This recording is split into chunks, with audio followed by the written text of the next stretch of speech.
सोचिए जरा एक बहुत ही बेचैन कर देने वाली स्थिति।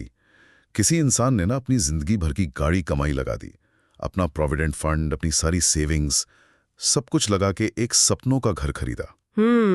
जो कि हर इंसान का एक बहुत बड़ा सपना होता है। बिल्कुल। और उसने पूरे पैसे दिए, वकीलों की पूरी फौज बिठाकर कागजात चेक करवाए, सब रजिस्ट्रार के ऑफिस में जाके पक्की रजिस्ट्री भी करवा ली। मतलब सब कुछ बिल्कुल सही लग रहा था जी। लेकिन फिर कुछ सालों बाद अचानक एक दिन दरवाजे पर पुलिस की दस्तक होती है। और पुलिस आकर ये नहीं कहती कि मोहल्ले में कोई चोरी हुई है और उन्हें को पूछताछ करनी है। तो क्या कहती है पुलिस? पुलिस कहती है कि जिसने उस इंसान को वो घर बेचा था ना, उसके पास इस संपत्ति के जो कागज थे, जो वसीयत थी, वो पूरी तरह से फर्जी थी। और सबसे डरावनी बात बताऊं? जी बताइए। पुलिस कहती है कि अब उस बेकसूर खरीदार को, जिसने करोड़ों रुपए चुकाए हैं, उसे धोखाधड़ी और आपराधिक साजिश के आरोप में गिरफ्तार किया जाएगा। किसी भी इंसान के रोंगटे खड़े हो सकते हैं, और सच कहूं तो ये कोई काल्पनिक कहानी नहीं है। क्या सच में ऐसा होता है? बिल्कुल। ये हमारी न्याय व्यवस्था और जो संपत्ति विवाद होते हैं ना, उनकी एक बहुत ही कड़वी और डरावनी सच्चाई है। मतलब अक्सर लोग मानते हैं कि एक बार सरकारी दफ्तर में रजिस्ट्री का स्टैंप लग गया तो बस सब सुरक्षित है। लेकिन जब ऐसे मामलों में कानूनी दांवपेच सामने आते हैं तो ये सुरक्षा का भ्रम एक सेकंड में टूट जाता है। और इसी भ्रम को तोड़ने और इसके पीछे की जो असली कानूनी सच्चाई है, उसे समझने के लिए आज हमारे सामने केस फाइल्स, प्रॉपर्टी लॉ के पुराने ड्राफ्ट्स, रिसर्च पेपर्स और सुप्रीम कोर्ट के बेहद अहम जजमेंट का पूरा अंबार लगा है। जी बिल्कुल। इस डीप डाइव में हमारा मिशन है सुप्रीम कोर्ट के एक हालिया और ऐतिहासिक फैसले का विश्लेषण करना। केस का नाम है एस आनंद बनाम तमिलनाडु राज्य 2026। बहुत ही महत्वपूर्ण फैसला है ये। हम ये समझेंगे कि जब संपत्ति बेचने वाला खुद एक फ्रॉड निकलता है तो कानून उस पूरे लेनदेन को कैसे देखता है। और इस पूरी चर्चा के लिए मैं उन लाखों घबराए हुए खरीदारों का नजरिया अपनाऊंगा जो इस सिस्टम से डरे हुए हैं। ये काफी दिलचस्प होने वाला है। हाँ, तो एक क्लाइंट के तौर पर मैं आपसे सवाल करूंगा और आप एक अनुभवी एडवोकेट की तरह मुझे इस कानूनी चक्रव्यूह से बाहर निकलने का रास्ता दिखाएंगी। हमारा मुख्य फोकस ये समझना होगा कि कब कोई मामला सिर्फ सिविल संपत्ति का विवाद होता है और कब पुलिस उसे एक क्रिमिनल केस बनाकर लोगों को परेशान करने लगती है। ये बहुत ही शानदार अप्रोच है।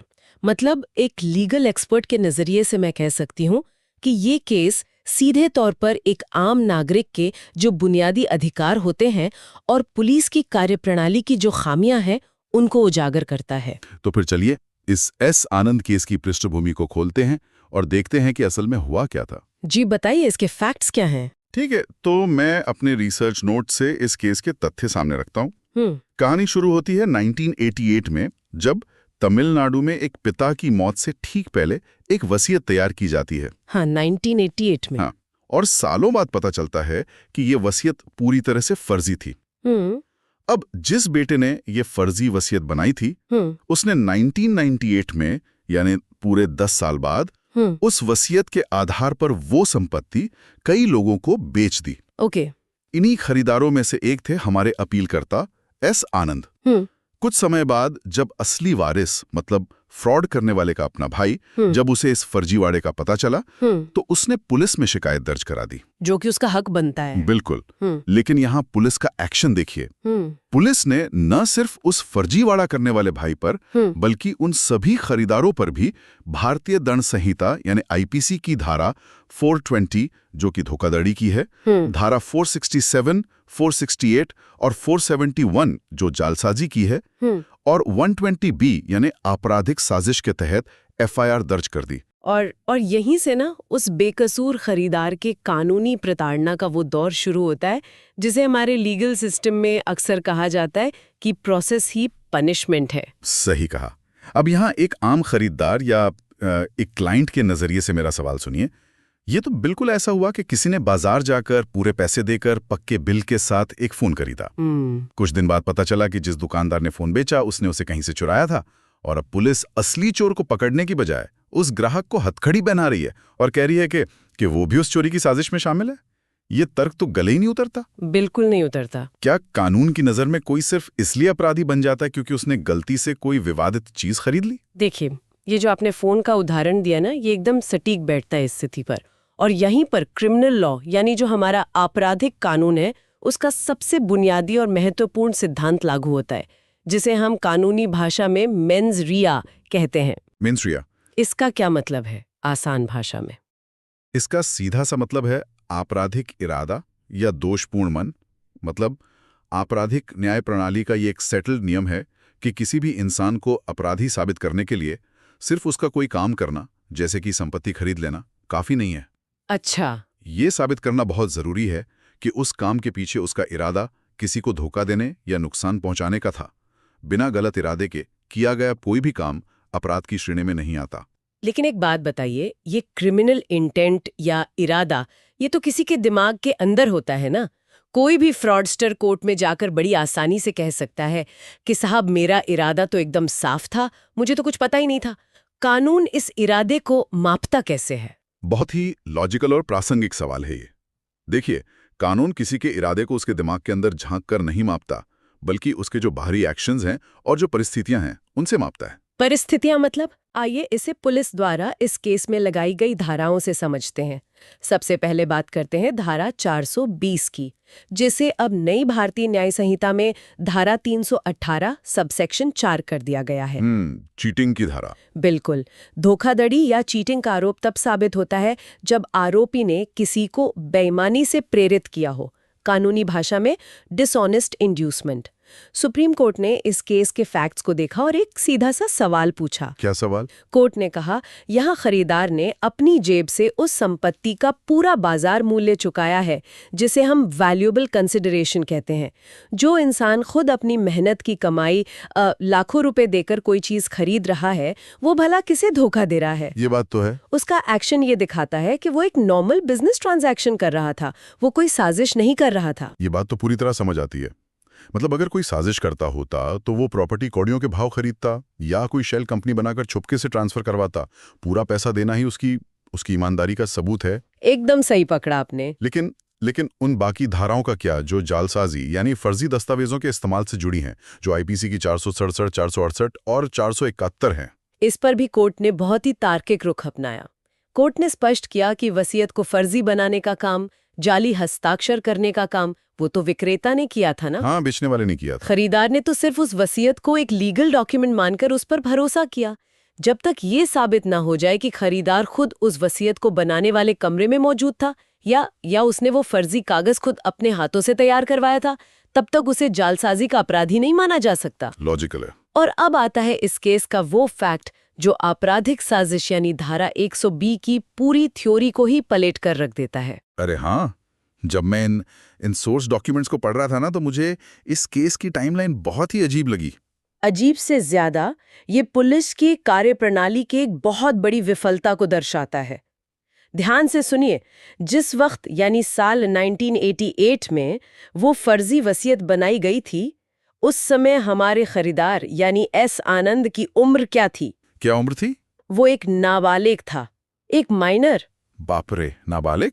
जी हाँ, और बात सिर्फ उम्र की नहीं है, वो उस वक्त विदेश में पढ़ाई कर रहा था। क्या बात कर रहे हैं? बिल्कुल। अब आप खुद सोचिए, जो व्यक्ति घटना के समय नाबालिग हो और देश की सीमा से हजारों किलोमीटर दूर हो, वो भला एक पारिवारिक फर्जी वसीयत बनाने की आपराधिक साजिश में कैसे शामिल हो सकता है? ये तो एकदम कॉमन सेंस की बात है। कोई बच्चा विदेश में बैठकर किसी दूसरे परिवार की जमीन हड़पने की मास्टर प्लानिंग तो नहीं करेगा। मतलब पुलिस ने कुछ चेक ही नहीं किया। वही तो सुप्रीम कोर्ट ने इसी बात पर जोर दिया कि साजिश साबित करने के लिए पुलिस के पास कोई ठोस सबूत होना चाहिए, कोई टेंजिबल मटेरियल। जैसे कि कोई कॉल रिकॉर्ड? हाँ, कोई कॉल रिकॉर्ड, कोई पैसों का लेन देन, कोई मीटिंग। पुलिस सिर्फ एक चेन ऑफ इवेंट्स बनाकर हर उस इंसान को 120B का आरोपी नहीं बना सकती जिसने उस संपत्ति को छुआ भी हो। हवाई बातों और कोरी कल्पनाओं के आधार पर आप किसी नागरिक की आजादी नहीं छीन सकते। मतलब पुलिस ने अपनी जांच आसान करने के लिए बस एक लकीर खींची और सबको एक ही लाठी से आंक दिया। अगर खरीदार के खिलाफ ये सारे आपराधिक आरोप पूरी तरह से निराधार हैं, तो फिर कानून की नजर में इस खरीदार की असली हैसियत क्या है? वो है कौन इस पूरे केस में? यही वो बिंदु है जहां सुप्रीम कोर्ट ने पूरे नैरेटिव को एक झटके में बदल दिया। कोर्ट ने कहा कि खरीदार को आरोपी के कटघरे में खड़ा करना तो न्याय का सीधा सीधा मजाक उड़ाना है। इस पूरे ट्रांजैक्शन को ध्यान से देखें तो खरीदार कोई क्रिमिनल नहीं है, बल्कि वो खुद इस पूरी कहानी का सबसे बड़ा पीड़ित व्यक्ति है, जिसे कानून में पर्सन अग्रीव्ड कहते हैं। ये थोड़ा थोड़ा हैरान करने वाला है। मतलब मैं समझता हूं कि वो अपराधी नहीं है, लेकिन उसे पीड़ित कहना क्या थोड़ा ज्यादा नहीं हो गया? बिल्कुल नहीं। इसके पीछे का अर्थशास्त्र और मनोविज्ञान समझिए। खरीदार ने संपत्ति के बदले में अपना पूरा पैसा दिया। हाँ। वो पैसा विक्रेता के बैंक अकाउंट में चला गया। हाँ। अब क्योंकि विक्रेता ने फर्जी वसीयत का इस्तेमाल किया था, इसलिए उस संपत्ति का जो मालिकाना हक या टाइटल है वो विवादित हो गया है। केस हो गया उस पे। बिल्कुल। खरीदार के हाथ से पैसे तो गए ही, लेकिन जो प्रॉपर्टी उसे मिली अब वो अदालती मुकदमों में फंसी हुई है। उसे पुलिस स्टेशन के चक्कर काटने पड़ रहे हैं, वकीलों की भारी भरकम फीस देनी पड़ रही है और दिन रात मानसिक प्रताड़ना झेलनी पड़ रही है। ये तो है। विक्रेता तो पैसे लेके आराम से बैठ गया, लेकिन खरीदार ने अपना धन, अपना समय और अपनी मानसिक शांति सब गंवा दिया। तो असली नुकसान किसका हुआ? बात तो सही है। अब एक क्लाइंट के तौर पर मुझे इस बात से थोड़ी राहत तो महसूस हो रही है। कम से कम पुलिस मुझे क्रिमिनल मानकर जेल में नहीं डाल सकती। बिल्कुल। लेकिन इस राहत के साथ ही एक बहुत गहरी चिंता भी पैदा हो रही है मेरे मन में। कैसी चिंता? अगर मैं क्रिमिनल नहीं हूं और कानून मुझे पीड़ित मानता है, तो एक पीड़ित के रूप में मेरे लिए क्या उपाय हैं? क्या वो पैसा और वो घर जिसके लिए जिंदगी भर की कमाई लगा दी, वो सब डूब गया? बहुत ही जायज सवाल है। अगर क्रिमिनल लॉ मुझे सिर्फ जेल जाने से बचाता है, तो मेरा पैसा या मेरा घर बचाने के लिए मुझे किस कानून का दरवाजा खटखटाना होगा? देखिए, ये एक बहुत ही व्यावहारिक और जरूरी चिंता है, और यहीं पर हमारी इस चर्चा का गियर शिफ्ट होता है। अच्छा? हम क्रिमिनल लॉ के डरावने और दंडात्मक दायरे से बाहर निकलकर सिविल लॉ की तरफ आते हैं, विशेष रूप से संपत्ति कानून यानी प्रॉपर्टी लॉ के सुरक्षित दायरे में प्रवेश करते हैं। आपने जो सवाल पूछा है, उसका बहुत ही ठोस जवाब संपत्ति हस्तांतरण अधिनियम 1882 में छिपा है। एक सेकंड, 1882 यानी एक सदी से भी ज्यादा पुराना अंग्रेजों के जमाने का कानून आज के इस डिजिटल और कॉम्प्लेक्स रियल एस्टेट मार्केट में मेरी मदद कर सकता है? मुझे ये तर्क थोड़ा अजीब लग रहा है। मैं समझ सकती हूँ कि अजीब लग सकता है, लेकिन ये कानून आधुनिक संपत्ति लेनदेन की एकदम नींव है और ये बहुत मजबूती से काम करता है। वो कैसे? इस अधिनियम के ड्राफ्टर्स ने उस समय ही ये समझ लिया था कि व्यापार और वाणिज्य तभी पनप सकते हैं जब खरीदारों के मन में सुरक्षा की भावना हो। बिना भरोसे के तो मार्केट चलेगा ही नहीं। बिल्कुल। इसी सोच के तहत इसमें एक बहुत ही खास सिद्धांत जोड़ा गया, सद्भावी खरीदार या बोनाफाइड परचेजर का सिद्धांत। और इसके साथ जुड़ी है इस एक्ट की धारा 41, जिसे दृश्यमान स्वामी द्वारा हस्तांतरण या ट्रांसफर बाय ऑस्टेंसिबल ओनर कहा जाता है। ये दृश्यमान स्वामी या ऑस्टेंसिबल ओनर क्या कॉन्सेप्ट है? ये कौन होता है? इसे इसके शाब्दिक अर्थ से समझिए। दृश्यमान मतलब जो दिखता है। ऑस्टेंसिबल ओनर वो व्यक्ति होता है जो भले ही असल में संपत्ति का सच्चा या 100% मालिक न हो, लेकिन दुनिया की नजरों में, सरकारी कागजातों में और परिस्थितियों के हिसाब से वो मालिक दिखता है। जैसे इस केस में? हाँ, जैसे इस केस में उस विक्रेता के पास अपने पिता की वसीयत थी, वो उस संपत्ति पर काबिज था, तो एक बाहरी इंसान के लिए तो वो संपत्ति का असली मालिक ही लग रहा था ना? सही बात है। अब धारा 41 ये कहती है कि अगर कोई व्यक्ति ऐसे दृश्यमान स्वामी से संपत्ति खरीदता है तो वो हस्तांतरण कानूनन वैध माना जा सकता है। लेकिन क्या? ये कोई ब्लैंकेट रूल नहीं है कि हर किसी को बचा लिया जाएगा। इसके लिए खरीदार को 3 बहुत ही कड़ी शर्तें पूरी करनी होती हैं। तो लॉ सिर्फ अंधे होकर खरीदार को नहीं बचाता। वो 3 कड़ी शर्तें क्या हैं, जरा उन्हें विस्तार से समझाइए। पहली शर्त है, खरीदार ने उचित सावधानी बरती हो, जिसे हम लीगल भाषा में रीजनेबल केयर या ड्यू डिलिजेंस कहते हैं। ये उचित सावधानी का प्रैक्टिकल मतलब क्या है? क्या सिर्फ कागज देख लेना काफी है? नहीं, बिल्कुल नहीं। इसका मतलब है कि आपने एक समझदार और सतर्क इंसान की तरह तहकीकात की। क्या आपने किसी अच्छे वकील से टाइटल सर्च करवाया? क्या आपने रजिस्ट्रार के दफ्तर में जाकर इनकम्ब्रेंस सर्टिफिकेट चेक किया? मतलब ये देखने के लिए कि प्रॉपर्टी पर कोई पुराना लोन या कोई स्टे तो नहीं है? एकदम सही। और क्या आपने आस पड़ोस में जाकर थोड़ी पूछताछ की? ये सब ड्यू डिलिजेंस में आता है। ठीक है, मान लीजिए खरीदार ने ये सब किया, उसने सारे लीगल चेक बॉक्सेस टिक कर दिए, फिर दूसरी शर्त लागू होती है। उसने बिना किसी नोटिस के वो संपत्ति ली हो। इंग्लिश में कहते हैं विदाउट नोटिस ऑफ फ्रॉड। इसका क्या मतलब हुआ? मतलब प्रॉपर्टी का सौदा करते वक्त उसे दूर दूर तक इस बात का अंदेशा, जानकारी या कोई रेड फ्लैग नहीं मिलना चाहिए था कि विक्रेता कोई फ्रॉड कर रहा है। अच्छा, मतलब अगर खरीदार को जरा सा भी शक था कि ये वसीयत विवादित हो सकती है और फिर भी उसने आंखें मूंद ली और सौदा कर लिया, हाँ, तो उसे सद्भावी या बोनाफाइड नहीं माना जाएगा। उसका रिकॉर्ड एकदम क्लीन होना चाहिए। समझ गया। और तीसरी शर्त क्या है? तीसरी शर्त, खरीदार ने उस संपत्ति के बदले में पर्याप्त मूल्य चुकाया हो, जिसे वैल्यूएबल कंसिडरेशन कहते हैं। मतलब फ्री में या गिफ्ट में ना मिली हो? बिल्कुल। ये प्रॉपर्टी उसे किसी नामात्र की कीमत पर नहीं मिलनी चाहिए। मार्केट रेट के हिसाब से पैसों का एकदम स्पष्ट लेन देन होना चाहिए। तो सिविल कानून उस सद्भावी खरीदार को एक मजबूत ढाल प्रदान करता है। यहाँ एक बात खटक रही है मुझे। क्या बात? क्या ये एक बहुत बड़ा लूप होल नहीं है? मतलब कोई भी फ्रॉडस्टर अपने ही किसी दोस्त या रिश्तेदार को पैसे ट्रांसफर करके प्रॉपर्टी बेच सकता है और फिर उसे कोर्ट में सद्भावी खरीदार बता सकता है। कानून इस मिलीभगत को कैसे रोकता है? यही तो कानून की खूबसूरती है। ये ढाल ना अपने आप नहीं मिल जाती किसी को। तो कैसे मिलती है? जब मामला सिविल कोर्ट में जाता है तो जज इस उचित सावधानी की बहुत ही बारीकी से जांच करते हैं। अगर विक्रेता और खरीदार के बीच कोई पुराना रिश्ता निकलता है या पैसों का लेन देन कहीं से भी संदिग्ध होता है, तो कोर्ट तुरंत उस गुड फेथ की ढाल को खारिज कर देता है। अच्छा, मतलब क्रॉस चेकिंग बहुत तगड़ी होती है। बिल्कुल। लेकिन अगर ट्रांजैक्शन पूरी तरह से पारदर्शी है तो कानून यह सुनिश्चित करता है कि जो मूल मालिक है वो आसानी से उस सेल डीड को रद्द न करवा सके। कानून ये मानकर चलता है कि अगर निर्दोष खरीदारों को इस तरह से सड़क पर लाया जाने लगा तो पूरे देश का रियल एस्टेट मार्केट और जो अर्थव्यवस्था है वो ढह जाएगी। कोई भी व्यक्ति जमीन खरीदने की हिम्मत ही नहीं करेगा। ये लॉजिक बहुत ही सॉलिड है। अर्थव्यवस्था को भरोसे पर ही चलना होता है। लेकिन अब मैं इस केस के एक दूसरे एंगल पर आता हूं। चलिए मैं मान लेता हूं कि मैं क्रिमिनल केस से बच गया, बोनाफाइड परचेजर की ढाल भी मिल गई जी। लेकिन जरा उस असली वारिस के नजरिए से सोचिए, जिसका भाई उसकी संपत्ति फर्जी वसीयत बनाकर बीच गया। उस बेचारे असली वारिस का तो भारी नुकसान हुआ है ना। उसकी तो पूरी पैतृक संपत्ति चली गई। ये एक बहुत ही संवेदनशील पहलू है। तो क्या वो सीधे मुझ पर यानी खरीदार पर धोखाधड़ी का केस नहीं ठोक सकता? वो कोर्ट में जाके कह सकता है ना कि इस खरीदार ने मेरे भाई के साथ मिलकर मेरी जमीन हड़प ली है। ये एक बहुत ही शानदार और जटिल सवाल है और यहीं पर सुप्रीम कोर्ट ने एक बहुत ही बुनियादी और ऐतिहासिक कानूनी सिद्धांत को सामने रखा, जिसे कॉन्ट्रैक्ट लॉ में अनुबंध का संबंध या प्रिविटी ऑफ कॉन्ट्रैक्ट कहते हैं। प्रिविटी ऑफ कॉन्ट्रैक्ट जी। ये सुनने में बहुत ही भारी लीगल जार्गन लग रहा है। इसे थोड़ा डिकोड करेंगे? बिल्कुल। इसे एक रूपक या मेटाफोर से समझते हैं।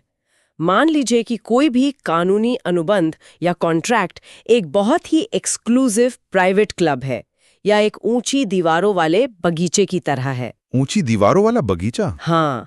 अब इस बगीचे के अंदर सिर्फ वही लोग आ सकते हैं जिन्होंने आपस में हाथ मिलाया है और कॉन्ट्रैक्ट साइन किया है। ओके। कोई तीसरा बाहरी व्यक्ति उस दीवार को फांदकर अंदर नहीं आ सकता और ना ही उस कॉन्ट्रैक्ट के आधार पर अंदर खड़े किसी इंसान पर सीधे मुकदमा कर सकता है। दिलचस्प है। तो इस केस के संदर्भ में ये बगीचा कैसे काम कर रहा है? अब अपने केस को देखिए। खरीदार यानी एस आनंद ने सेल डीड या रजिस्ट्री किसके साथ साइन की थी? उसने पैसे किसे दिए थे? विक्रेता के साथ, यानी उस फ्रॉड करने वाले भाई के साथ। बिल्कुल। मतलब उस प्राइवेट बगीचे में सिर्फ दो लोग मौजूद हैं, खरीदार और विक्रेता।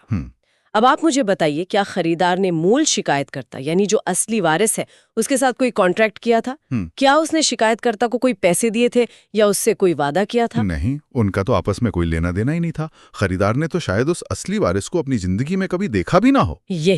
यही सबसे अहम पॉइंट है, क्योंकि खरीदार और शिकायतकर्ता के बीच कोई प्रिविटी ऑफ कॉन्ट्रैक्ट नहीं था, कोई सीधा संबंध नहीं था। इसलिए शिकायतकर्ता सीधे तौर पर खरीदार पर मुझे धोखा देने का आपराधिक आरोप नहीं लगा सकता। अच्छा।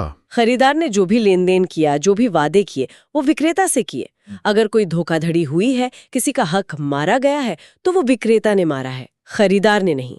मतलब अगर शिकायतकर्ता को न्याय चाहिए तो उसे अपने फ्रॉड करने वाले भाई पर केस करना चाहिए।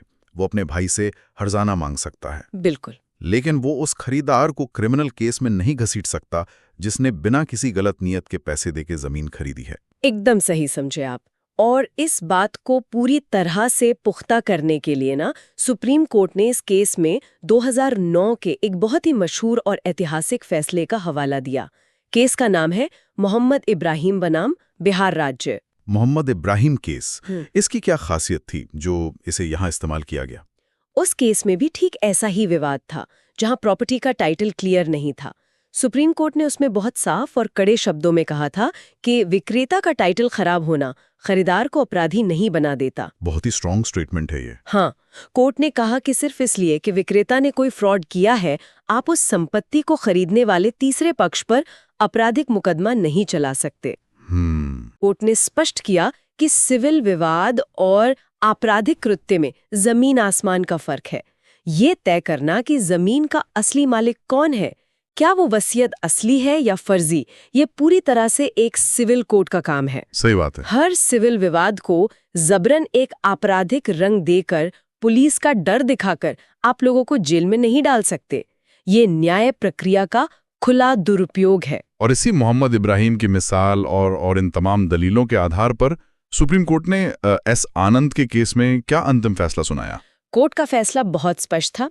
इसी प्रिविटी ऑफ कॉन्ट्रैक्ट की कमी, आपराधिक इरादे के ना होने और पुलिस द्वारा बिना किसी ठोस सबूत के 120B लगाने के कारण सुप्रीम कोर्ट ने अपीलकर्ता एस आनंद के खिलाफ चल रही सभी आपराधिक कार्यवाहियों को पूरी तरह से रद्द कर दिया। क्या बात है? जी, कोर्ट ने उन्हें सभी क्रिमिनल चार्जेस से मुक्त कर दिया और ये कड़ा संदेश दिया कि न्याय व्यवस्था का इस्तेमाल बेकसूरों को डराने के लिए नहीं किया जा सकता। तो अगर इस पूरी कानूनी चर्चा और इन भारी भरकम केस फाइल्स का सार निकाला जाए तो तस्वीर कुछ यूं बनती है। बताइए। सुप्रीम कोर्ट का ये फैसला सिविल लायबिलिटी यानी संपत्ति का अधिकार किसके पास है और क्रिमिनल लायबिलिटी यानी अपराध किसने किया है, इसके बीच एक बहुत ही स्पष्ट, गहरी और मजबूत रेखा खींचता है। बिल्कुल सही। ये फैसला सिर्फ एस आनंद के लिए कोई व्यक्तिगत जीत नहीं है, बल्कि ये देश के उन हजारों लाखों ईमानदार खरीदारों के लिए एक कानूनी शील्ड है जो जीवन भर की पूंजी लगाने के बाद अचानक किसी पुराने पारिवारिक विवाद या फर्जीवाड़े का शिकार हो जाते हैं। ये पुलिस को सिविल विवादों में बेजा हस्तक्षेप करने से रोकता है। और एक लीगल एक्सपर्ट के तौर पर मैं ये भी जोड़ना चाहूंगी कि ये जजमेंट न्याय व्यवस्था में आम लोगों के भरोसे को कायम रखता है। ये इस बात की गारंटी देता है कि अगर आपका इरादा सही है और आपने कानून के दायरे में रहकर सावधानी बरती है, तो कोई भी फर्जी FIR या पुलिस का दबाव आपको अपराधी नहीं बना सकता। ये यकीनन एक बहुत बड़ी राहत देने वाली बात है। लेकिन इन सब के बावजूद, इन कागजातों और कायदे कानूनों की इस गहराई से बाहर निकलने के बाद एक ऐसा सवाल जहन में गूंज रहा है जो शायद कागजों पर इतनी आसानी से हल नहीं हो सकता। वो क्या? आज के इस दौर में जहां हर चीज डिजिटल है, जहां जमीनों के रिकॉर्ड ऑनलाइन एक क्लिक पर मौजूद हैं, लेकिन वो रिकॉर्ड अंततः तो उन्हीं पुराने धूल खाए कागजों और रजिस्ट्रों पर ही आधारित होते हैं ना। हाँ, ये एक ऐसी जमीनी हकीकत है जिसे नजरअंदाज नहीं किया जा सकता। तो ऐसे में एक आम इंसान के लिए कानून जिस उचित सावधानी या रीजनेबल केयर की बात करता है, उसकी व्यवहारिक सीमा आखिर क्या है? ये सोचने वाली बात है। अगर सरकारी दफ्तर से निकला रजिस्टर्ड कागज या किसी कोर्ट से पास हुई वसीयत ही अपने मूल रूप में फर्जी निकल जाए, तो एक खरीदार खुद को पूरी तरह से सुरक्षित कैसे कर सकता है? क्या सिर्फ वकीलों से कागज चेक करवाना काफी है, या सिस्टम में इतने छेद हैं कि कोई भी सद्भावी कोशिश 100% गारंटी नहीं दे सकती? ये एक ऐसा पहलू है जिस पर कोई भी सुप्रीम कोर्ट का जजमेंट पूरी तरह निश्चिंत नहीं कर सकता। हर इंसान जो घर या जमीन खरीदने का सपना देखता है, उसे अपने स्तर पर सोचना होगा, सतर्क रहना होगा, क्योंकि कागजों की इस भूल भुलैया में प्रॉपर्टी की नींव सिर्फ ईंट और सीमेंट पर नहीं, बल्कि उन दस्तावेजों की सच्चाई पर टिकी होती है।